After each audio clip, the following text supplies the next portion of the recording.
suivante et dans le cas où l'auteur de la question souhaite répliquer, il dispose de 30 secondes supplémentaires à la condition sine qua non que le temps initial de 2 minutes n'ait pas été dépassé. Premier inscrit, Monsieur Olivier Jacquin pour le groupe socialiste et républicain pour 2 minutes, chers collègues. Merci et meilleurs vœux, président, meilleurs vœux, collègues, meilleurs vœux, monsieur le ministre, pardon.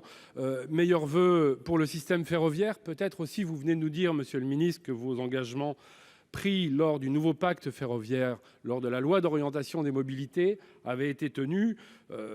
Mauvais concours de circonstances, nous sommes dans une des grèves les plus dures du système ferroviaire. Aujourd'hui encore, alors que nous nous rappelons tous les déclarations du Premier ministre lorsqu'il avait reçu le fameux rapport Spinetta, que tout irait mieux avec le nouveau pacte ferroviaire. Le constat n'est pas là. Permettez-moi de dire aussi, monsieur le ministre, sur la situation financière, que ce premier budget de la nouvelle SNCF interroge et inquiète.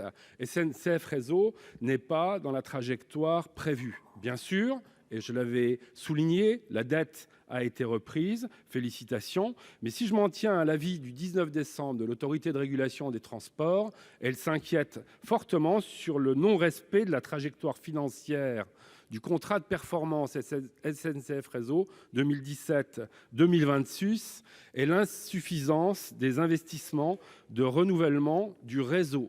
Les investissements nouveaux sont plutôt sur une bonne trajectoire. Par contre, le renouvellement du réseau inquiète. Alors ma question, monsieur le ministre, vous nous dites tenir vos promesses. De nombreuses promesses avaient été tenues devant le Parlement concernant le débat totémique nécessaire dans la République française sur les petites lignes. Habilement, la ministre Borne a su jouer des assises des mobilités, puis du rapport Spinetta, puis nous promettre un rapport génial qu'on attend toujours, le rapport Philizot, pour ne pas en débattre dans le cas du nouveau pacte ferroviaire et en débattre dans le cas de la loi d'orientation des mobilités.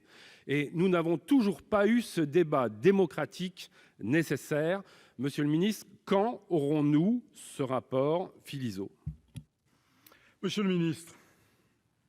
Monsieur le Président, Monsieur le Sénateur Jacquin, peut-être 2 points. D'abord, dire que les faits sont têtus et le budget, en tout cas l'État, est au rendez-vous du budget et des promesses qui ont été faites. C'est 3,6 milliards d'euros, à peu près 3 milliards sur la régénération de façon globale et 600 millions d'euros sur les gares. C'est donc 3,6 milliards d'euros, tel que je l'ai indiqué dans mon propos liminaire. Sur la mission Philizot et les travaux, peut-être vous dire que j'ai eu l'occasion de rencontrer l'Association des régions de France en fin décembre dernier, que nous avons présenté les fruits à la fois de la mission Philizot et des discussions qui ont pu avoir lieu en lien avec les différentes régions concernées pour élaborer les accords bilatéraux qui seront signés entre l'État, SNCF Réseau et les régions, accords bilatéraux que nous envisageons de signer en tout état de cause avant le 15 février pour un volume financier considérable et qui permettent d'abord de solidifier les lignes structurantes, évidemment d'être au rendez-vous des lignes qui sont incluses aujourd'hui dans les CPER et de faire plein usage de l'article notamment 172 de la LOM pour trouver les solutions innovantes, souvent d'ailleurs à la demande des régions, même tout le temps à la demande des régions, de manière à préserver le maximum de nos petites lignes de desserte fine du territoire. Vous savez qu'un certain nombre d'entre elles sont déjà arrêtées. Et quand j'entends parler de moratoire, j'ai toujours un peu d'étonnement.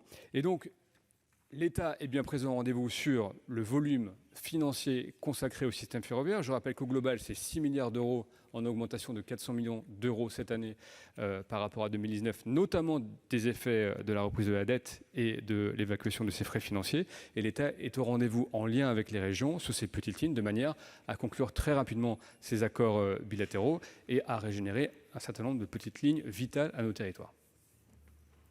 30 secondes si vous le souhaitez.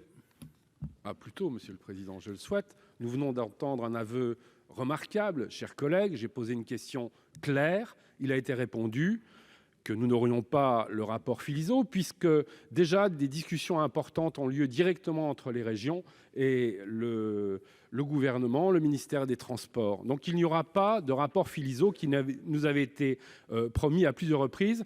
D'ailleurs, Madame la ministre Borne, que j'avais interrogée pendant le PLF sur cette question, avait déjà fait une réponse comme celle-là. Je demande un débat démocratique sur cette question importante. Je vous remercie.